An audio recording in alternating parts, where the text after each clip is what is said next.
바야흐로 본격적인 자전거 시즌이라고 할 수 있죠. 10월입니다.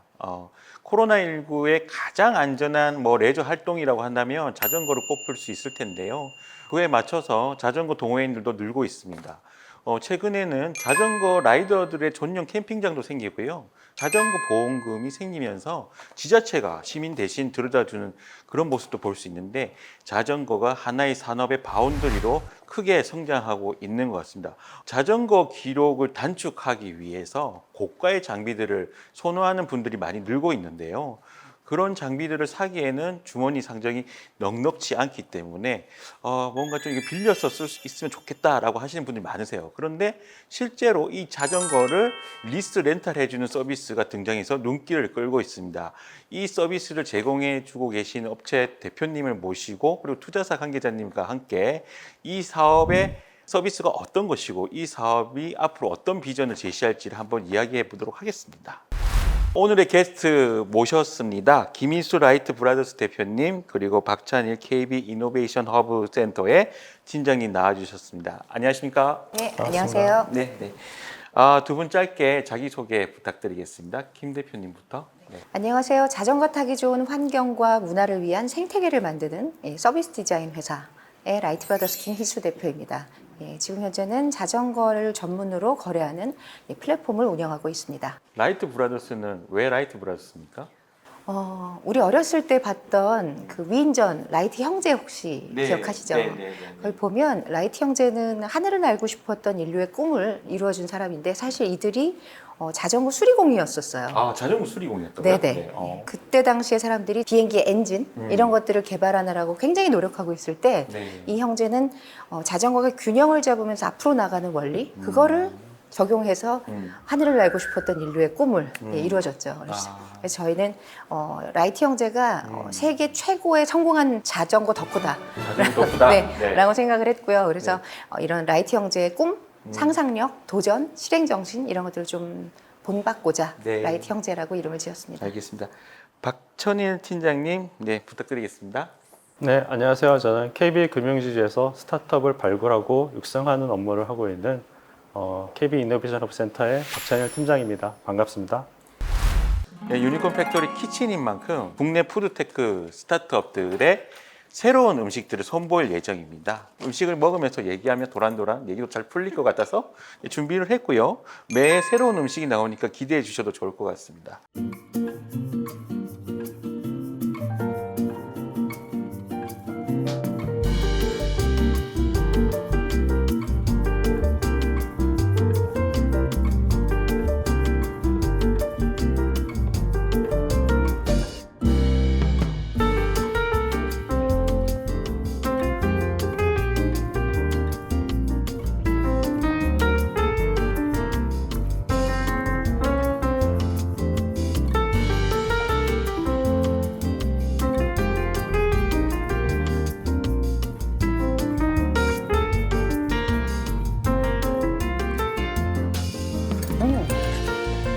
지금 드시고 계신 게 네, 약간 김치찌개 비슷한 느낌. 김치찌개 혹은 라면?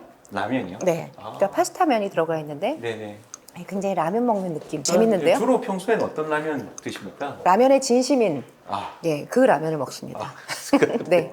박 팀장님은 요 네 가지 음식 중에서 어떤 게 제일 마음에 드십니까? 요게 칩이 가장 괜찮은 것 같아요. 해외 여행 갔을 때 네네. 발코니에 앉아서 맥주 하나 이렇게 들이키면서 먹을 수 있는 그런 해외에서 맛볼 수 있는 요리 같습니다. 네, 그럼 본격적으로 토크를 이어나가도록 하겠습니다. 우리가 자전거라고 하면 요즘 경차 수준의 자전거도 있고요. 디자인도 되게 다양한데 두 분이 선호하는 자전거 형태가 분명히 있을 것 같아요. 15년 전인가 그 당시에 그러니까 세상에서 가장 아름다운 삼각형이라는 약간 그런 스트라이다라는 맞습니다. 맞아요. 그거 사고 싶어서 네. 왜냐면 그때는 지하철 타면서 이걸 접어서 맞아요. 타고 다니고 자전거 자출용으로 네. 그거를 생각했던 거였는데 결국은 못 샀거든요. 네네. 지금 봐도 그 가격이 어느 때 정도 떨어지는지 모르겠지만 당시에는 너무 비쌌던 것 같아요. 그래서 그 당시에는 중고로 네. MTB, 네. 산악바이크 그거를 하나 샀던 기억이 있습니다. 지금도 쓰고 있습니다. 이런 자전거 보셨어요 혹시? 어떤 거? 완전히 누워서 타는 그럼요. 자전거. 네. 그건 리컨번트. 어떻게 튜닝한 건가요? 그 장르가 따로 있어요. 아, 네. 그 리컨번트 자전거가 굉장히 운동량도 좋고, 네. 네, 굉장히 좋은. 근데 저는 볼 때마다 아슬아슬한 게 네. 누가 넘어지면 어떻게 하나? 아니 경추 부분을 이렇게 딱 버티고 이 자전거를 타야 되는 거잖아요. 그러니까 네. 여기에 무리를 가지 않을까 이런 생각도 들고 네네. 약간 고개를 이렇게 든 상태에서 앞을 보잖아요. 그래서 야, 보는 입장에서는 되게 불안합니다. 네네. 네. 뭐라고 하면?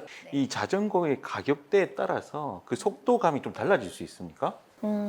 일단 제일 중요한 거는 엔진이라고 해서 내 몸 원인. 상태. 네. 네, 그게 제일 중요하고요. 네. 그리고 고가의 자전거들은 아무래도 다양한 형태로 좀 더 공기 저항을 줄인다던가, 뭐 자신의 어떤 움직임 이런 네. 것들을 조금 더 효율적으로 쓰게 해준다던가 그런 이제 과학들이 들어가 있기 때문에 당연히 고가일수록 조금 더 도움이 되긴 하겠죠. 근데 저 같은 경우도 굉장히 고가의 고급 자전거를 타고 있는데 엔진이 저질입니다. 아 그렇군요. 그래서 항상 모두 다 저를 앞질러 가죠. 사실 제가 예전에 봤던 것 중에서 그 아주 유명한 베스트셀러의 작가분께서 가지고 계신 자전거가 4천만 원이라고 그러더라고요. 그래서 뭐로 만든 거냐 하니까 나사에서 나오는 우주선에 들어가는 그 재료를 써서 만들었기 때문에 이 새끼손가락으로 들어도 들린다라고 얘기를 하던데 실제로 이 새끼손가락 들어서 들리는 자전거가 있습니까? 꽤 많습니다. 그렇습니까? 네, 손가락 하나로 들 수 있는 자전거들 많죠. 와, 네. 저 같으면 조금 몸이 먼저 앞으로 나가게 될 것 같아요. 너무 자전거가 가벼워서. 네. 아니에요. 네, 근데 그렇게 생각 안 하셔도 돼요. 네, 그러면 자전거 스타트업을 시작하게 된 계기부터 한번 여쭤보도록 하겠습니다. 네. 제 중고등학교 동창을 어느 날 만나게 됐는데 그 친구가 너무너무 건강한 모습인 거예요. 그러니까 저는 항상 야근하고 그 저녁을 즐기고 이런 삶을 살고 있는데 그 친구 너무 건강해 보여서 물어봤더니 그 친구는 달리기, 자전거, 수영, 철인 3종을 즐긴다는 거예요. 그리고 그때 같이 있었던 친구들이 딱 둘로 나뉘었거든요. 네. 한 부류는 우리 나이에 그러면 무릎 나가. 한 부류는 야 너무 멋있다. 건강한 삶이 너무 멋있다. 근데 저는 이 부류였었고요. 그래서 처음에 권해줘서 달리기를 시작했는데 전 못 뛰겠더라고요. 1km 넘어가니까 못 뛰겠어서 제가 나 운동이 힘든 것 같아. 그랬더니 친구가 그러면 자전거를 한번 타봐. 자전거는 조금 더 편안하게 좀 더 먼 거리를 갈 수 있어 라고 시작해줘서 자전거를 좀 타기 시작을 했어요. 근데 자전거를 타면서 제가 깜짝 놀란 게 와 우리나라 이렇게 건강하구나. 굉장히 많은 사람들이 한강에서 너무너무 많이 운동을 하고 있더라고요. 그러면서 보면서 야 대한민국 자전거 인구가 1,400만인데 그럼 4명 중에 1,400만이나 됩니까? 네, 1,400만입니다. 즉 4명 중에 1명은 한 달에 한 번 이상 자전거를 탄다는 얘기거든요. 근데 이 시장을 이렇게 봤더니 야 여기는 왜 제조사, 수입사, 유통사밖에 없지? 왜 골프를 치면 골프채, 골프공만 있고 다양한 그 애프터 마켓 이쪽이 너무 없다라는 생각이 들었고 그래서 소비자 기반의 어떤 비즈니스를 해보면 좋겠다라고 시작을 했고요. 그 중에서 어떤 것부터 시작할까라고 하면서 야 가만 보니까 중고 시장을 좀 더 전문화시키면 그 다음에 할 수 있는 일이 굉장히 많겠구나라고 생각이 들었습니다. 원래는 네. 유명한 마케터라고 얘기 들었었습니다. 아유 감사합니다. 그럼 유명한지는 어떤 일을 모르겠고 하셨는지도 간단히 말씀해 주세요. 저는 브랜드의 어떤 컨셉을 만드는 일들을 해왔는데요. 브랜드 컨셉이란 뭐 멋있는 문장 하나를 만드는 게 아니라 브랜드 컨셉이 정해지면 내부에서는 이 브랜드가 어떤 방향을 향해서 가고 있는지 정할 수 있게 하죠. 그래서 공간은 어떤 역할인지 그냥 예쁜 공간, 멋있는 공간이 아니라 공간의 역할, 그다음 패키지의 역할, 뭐 제품의 역할, 제품 포트폴리오 이런 것들 잡아주는 그런 일들을 해왔었습니다. 최첨단 엑스레이 장비를 찍어서 자전거의 상태를 확인해 가지고 자전거 인증 중고거래 서비스란 거를 런칭을 하셨습니다. 이게 어떤 서비스죠? 자전거를 제가 타보기 시작하니까 처음에는 미니벨로로 시작을 했는데 자꾸 타다 보니까 조금 더 멀리 조금 더 잘 타고 싶다는 생각이 들면서 기변이라는 거를 생각하게 됐거든요. 그러니까 자전거를 좀 바꿔보는 거죠. 근데 자전거 시장은 왜 전문 중고 이런 데가 없지? 내가 다 검색해야 되고 내가 다 알아봐야 되고 근데 자전거는 마치 조립 PC처럼 굉장히 많은 것들의 조합으로 이루어졌거든요. 그래서 내가 아는 만큼 보여요. 그래서 제가 자전거를 사려면 늘 제 친구한테 물어봐야 되는 거예요. 근데 그것도 한두 번이지 민폐잖아요. 그래서 좀 누군가가 대신 좀 큐레이션 해주면 좋겠다. 그리고 자전거는 자동차랑 다르게 경고등도 오류 코드도 사고 이력, 수리 이력 아무것도 없거든요. 그래서 판매자의 말만을 듣고 사야 되니까 그렇다면 이걸 누군가 제3자가 전문적으로 검사해주고 그거에 따라서 적정 가격을 좀 산정해주면 훨씬 더 빠르고 편하고 안전하게 자전거를 좀 더 다양하게 즐겨볼 수 있지 않을까라고 생각을 했습니다. 주로 얼마 정도 선의 자전거가 이 서비스를 통해서 거래가 되고 있습니까? 저희의 인증 중고 자전거는 대략 한 70만 원대에서 한 1,500만 원 정도까지의 중고 가격이요. 그런 제품들이 거래되고 있고 주로 판매되는 가장 그 포지션이 많은 가격대는 한 240에서 한 270 정도 그 정도 가격의 자전거들이 많이 거래되고 있습니다. 팀장님, 그런데 레저 쪽의 스타트업들 어떤 식의 서비스들이 좀 많이 분포되어 있습니까? 저희 풀상에서 보이는 것들은 그 킥보드나 이런 쪽으로 약간 치중되어 있는 것 같고 자전거 쪽은 역시 라이트 브라더스 외에는 보이지 않았던 것 같아요. 그리고 거리 측정이나 속도, 이거 어디 이렇게 궤적이나 이런 것들을 올리고 SNS에 올릴 수 있는 그런 것들을 소프트웨어적으로나 하드웨어적으로 만드는 회사들은 있는데 취미로 할 수 있는 운동 영역에 있어서는 약간 좀 눈에 띄는 스타트업이지 않았나 그런 게 들었습니다. 우리 라이트 브라더스가 그 자전거 인증 중고 서비스 말고도 여러 가지 사업들을 하고 있잖아요. 어떤 사업들이 있는지 얘기 좀 해주세요. 자전거가 취미로 즐기기에는 처음에 입문하기가 쉽지 않거든요. 가격이라는 게 있기 때문에. 그래서 굉장히 고민하다가 사람들이 무언가를 선택하고 그다음 다른 자전거를 글로 배우거든요. 근데 제가 생각했던 건 좀 더 많은 사람들이 처음부터 무조건 비싼 걸 사지 말고 다양한 걸 좀 경험해 봤으면 좋겠다라고 생각해서 저희가 타보기 서비스를 만들었습니다. 자전거는 자동차처럼 시승 이런 프로그램이 없거든요. 저희 사이트에서 중고 자전거 몇 개를 고르고 타보고 결정하는 그런 서비스. 얼마나 타볼 수 있어요? 지금 저희가 베타 테스트하고 있어서요. 좀 몇 가지 방식으로 한번 해보고 있어요. 처음에는 저희가 몇 개를 제안하고 그중에 골라 타보기. 두 번째 베타 버전 저희가 생각하는 건 내가 2개 고르고 일주일 안에 2가지 타보고 결정하기 준비하고 있고요. 또 하나 재미있는 거는 트레이드인 서비스예요. 내가 사고 싶은 새 자전거 혹은 내가 바꾸고 싶은 저희 라이트 브라더스 안에 있는 인증 중고 자전거를 선택하면 내가 타던 것과 바꾸는 거죠. 자동차는 사실 트레이드인 가능하고 핸드폰도 트레이딩 가능하고 다 되는데 자전거는 왜 안 될까라고 생각해 봤더니 중고 전문 마켓이 없기 때문이었거든요. 그래서 저희가 중고 전문 마켓을 좀 강하게 빌드업하면 되게 많은 것들을 해볼 수 있겠다라고 생각을 했고요.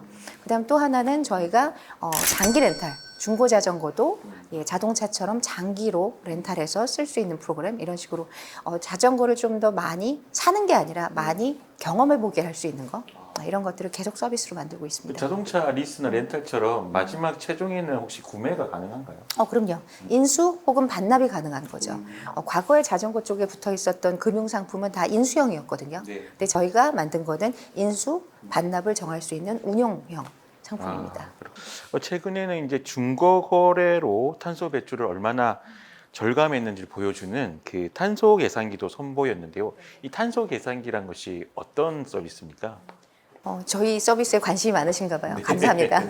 라이트 브라더스를 준비하면서 항상 생각했던 게 앞으로의 어떤 비즈니스는 지속 가능성을 책임지고 행하지 않으면 비즈니스가 종속되기 어렵다라고 생각을 해서 왜 UN SGD, UN Sustainability Development Goal 그래서 거기를 딱 보면서 저희가 항상 우리는 어떤 역할들을 해나가고 있지를 항상 봤었고요. 저희가 좀 집중했던 건 자전거를 통해서 도시인의 삶의 질을 향상시키는 것.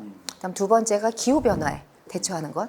그래서 지금 탄소 계산기 같은 경우에는 최근 지구 온난화, 지구 환경 변화에 굉장히 큰 이슈가 되고 있는데 과거에는 제가 이런 얘기를 하면 그냥 좀 뭔가 이미지 워싱 하려고 좋은 말 하나 보다 이렇게 생각하셨지만 제가 생각했던 거는 나 하나쯤이야 보다는 나 하나 정도 더 더하면 그래서 우리가 모이면 훨씬 큰 변화가 있을 거다라고 생각했고 그러려면 도덕 속죄처럼 강요하면 안 되고 좀 더 텐저블하게 나는 얼마나 동참했지를 계량화해서 알려주면 훨씬 더 많은 참여를 이끌 수 있겠다라고 생각을 했어요. 그래서 스터디하다 보니 해외에는 뭔가 탄소 배출을 줄이는 이런 것들을 계량화하고 그거를 뭔가 진짜 내가 인식할 수 있게끔 하는 게 있어서 그래서 저희가 자전거를 첫 번째는 새 자전거를 사지 않고 중고를 이용해서 제조 당시에 배출되는 탄소 배출을 절감하는 양을 계산하는 계산기를 만들었습니다. 그리고 이 다음에는 자전거를 이용하면서 절감하는 탄소량을 또 이제 계산하는 그 계산기가 붙을 거고요. 그 나중에 다 저희 쪽에 포인트로 사용할 수 있게끔. 포인트로요? 추후에는 그게 어떤 지자체들의 어떤 사업과도 연관이 될 수 있는 부분이 좀 있지 않을까요? 박 팀장님 어떻습니까? 여기 좀 확장성이 좀 있는 서비스 같은데요. 저는 이런 라이트 브라더스 같은 사업이 스마트 시티나 근린 생활에서 필요한 서포팅해주는 업체가 들어가는 걸로 여기저기 좀 러브콜을 받을 것 같아요. KB 같은 경우도 스마트 시티 쪽 사업을 준비하고 있기 때문에 그런 업체들을 또 모으는 역할이 또 저희 역할이기도 하기 때문에 제가 생각하고 있는 포트폴리오 중에 라이트 브라더스가 있긴 합니다. 지금 여러 가지 서비스를 말씀해 주셨는데 이 중에서 혹하는 서비스가 있었다면 박 팀장님 어떤 게 좀 마음에 드셨습니까? 저는 좋은 자전거들이 많이 있는데 이런 것들을 잠깐 좀 써봤으면 좋겠는데 이런 거를 구독형 서비스처럼 네, 몇 가지만 준비하고 있습니다. 준비하고 있는 거죠. 벌써 네. 준비를 하고 네. 계십니다. 네. 네. 뭐 말하자마자 바로 서비스 하나 나왔네요. 네네. 투자해달라고 하세요. 이 사업을 가지고 또 미국에 진출할 의향이 또 있으시다고 했잖아요. 네. 어떤 식의 전략이고 또 목표하는 바가 뭐고 또 어떤 서비스를 미국에서 제공할 건지. 저희가 처음부터 라이트 브라더스는 글로벌 비즈니스를 좀 염두에 두고 시작을 했고요. 자전거는 전 세계 남녀노소 누구나 타는 것이고 저희가 얘기했던 자전거 중고 거래의 어떤 정보 불균형 이거는 모든 나라, 모든 라이더들의 공통적인 페인 포인트다라고 생각을 했습니다. 그래서 그때부터 저희가 비파괴 검사를 포함한 인증 중고 자전거 거래 방식에 대해서 미국의 비즈니스 모델 특허를 준비를 했었고요. 몇 번 이제 거절됐지만 계속적으로 이제 보정하고 그래서 드디어 미국의 비즈니스 모델 특허가 났습니다. 네, 그래서 엑스레이뿐 아니라 다양한 어떠한 방식이든 비파괴 검사를 통해서 자전거를 검사하고 온라인을 통해서 거래하는 경우에는 저희가 비즈니스 모델 특허를 갖고 있습니다. 그리고 또한 그런 것들을 좀 준비했던 이유는 미국이라는 시장은 리세일 시장에서 세계 최대 규모의 마켓이고 특히 자전거 같은 경우에는 미국의 동부에서 서부를 연결하는 자전거 도로 이런 것들도 굉장히 많이 자전거 정책적으로도 투자하고 있고 그래서 좀 준비를 했고요. 그리고 올해 3월 달에 델라웨어에 라이트 브라더스 미국 법인을 설립을 했습니다. 그리고 지금은 유수의 어떤 그 유통 브랜드와 함께 저희 인증중고 자전거로 POC, Proof of Concept이라고 하죠. 그걸 지금 진행을 하고 있습니다.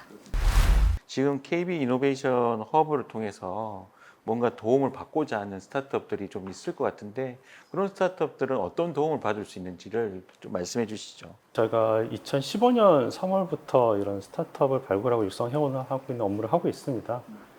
근데 저희가 다른 육성기관들하고의 차별점이라고 한다면 저희가 KB금융그룹 안에 있는 그 계열사와의 협업 제휴 포인트를 저희가 연결해 드릴 수 있는 거거든요. 스타트업에게 가장 중요한 거는 투자받는 거가 어떻게 보면 가장 절실하긴 하겠지만은 두 번째로도 중요한 것은 레퍼런스죠. 이런 대여기업과 비즈니스 모델들을 새로 만들어 간다는 거. 대표님도 저희한테 제안하셨을 때 그 제안 내용이 있으시지만은 지금 한 1년 지나서 보시면은 내가 왜 이렇게 생각했을까라는 그게 몇 개 있으실 거예요. 그런 것처럼 금융기관하고 제휴를 해 나가면서 이렇게 비즈니스 모델을 이렇게 바꿔가면서 성장해 나가실 수 있는 그런 모습을 발견할 수 있거든요. 그런 것들을 지원해 드리고 있습니다. 그리고 저희가 6개월에서 1년 동안 입주하실 수 있는 무상이라는 표현을 하면서 그냥 돈 없이 그냥 쓰면 되는 거 아닌가라는 게 아니라 저희랑 같이 협업해서 연구하겠다라는 그런 연구 공간으로 제공해 드리는 거거든요. 그리고 저희 협력 파트너, 외부 엑셀러레이팅 업체 등을 통해서 해외 진출할 수 있는 것들도 컨설팅 지원해 드리고 국내외 그 법률, 세무, 회계 관련된 전문 법인들을 통해서 스타트업 대표분들이 경영자로서는 어떻게 보면 첫 시작인 분들이 많으시거든요. 그런 분들을 위한 경영 지원도 해드리고 있다는 것을 말씀드리겠습니다. 그 마지막으로 투자는 당연히 저희 KB 인베스트먼트나 증권 투자 그런 계열사를 통해서 투자도 해드리고 있습니다. 네, 저희 KB금융이 스타트업에 지원한다고 하면 저희 이제 언뜻 핀테크 업체 중심으로 할 거라고 생각했는데 정말 다양한 업체들을 지금 지원하고 계시더라고요. 스타트업들이 KB 쪽으로부터 뭔가 지원을 받아서 입주를 하게 되면 오히려 KB 상품을 가지고 자기의 상품을 결합해서 이런 거 한번 해보면 어떨까 이런 식으로 역으로 제안을 하면 훨씬 더 빠르게 그 자기 브랜드도 알릴 수 있고 시장 서비스에 있어서 한번 테스트를 한번 해본다든지 그런 부분에서도 많이 열려 있지 않습니까? 좋은 지적이신 것 같아요. 그분들이 저희랑 만나가면서 페인포인트가 뭐인지를 접해보면 서로 아이디어를 교환해 주시는 거거든요. 그렇게 보면 생각지도 않았던 새로운 비즈니스 모델이 생길 수 있기 때문에 저희 KB금융으로 단순히 스타트업을 지원만 하는 게 아니라 그걸 윈윈하는 그런 정책이라고 생각합니다. 그러면 우리 라이트 브라더스의 앞으로의 계획을 한번 들어보면서 마무리 짓도록 하겠습니다. 라이트 브라더스를 준비하면서 크게 세 가지 키워드를 생각했거든요. 이 문화와 생태계를 만들기 위해서는 첫 번째 트러스트. 그래서 저희가 인증적으로 시작을 했고요. 그 다음이 쉐어링. 좀 더 많은 사람들이 즐기게 하기 위해서 뭐 타보기 서비스, 바꾸기 서비스, 장기 렌탈 이런 금융상품들을 붙여주고 굉장히 많은 서비스들을 준비하고 있는 게 쉐어링이고요. 그 다음이 세 번째가 서스테이너빌리티, 그 지속 가능성에 대한 부분입니다. 지금 저희가 좀 더 집중하고 있는 거는 자전거를 그냥 좀 하드한 스포츠로 느끼는 게 아니라 생활 속에서 굉장히 좋은 친구, 나를 좀 더 성장시키고 좋은 경험을 알려주는 좋은 친구가 될 수 있게끔 많이 알리고 그리고 동참시키는 일들을 계속적으로 기획하고 있고요. 이런 경험들이 모여서 라이트 브라더스가 꽤 멋진 스타트업으로 성공해 나가는 것을 목표하고 있습니다. 네, 유팩 키친 1회 코너는 여기서 마무리하도록 하겠습니다. 소중한 시간 내주신 김희수 대표님 그리고 박준일 팀장님 감사합니다. 네, 감사합니다.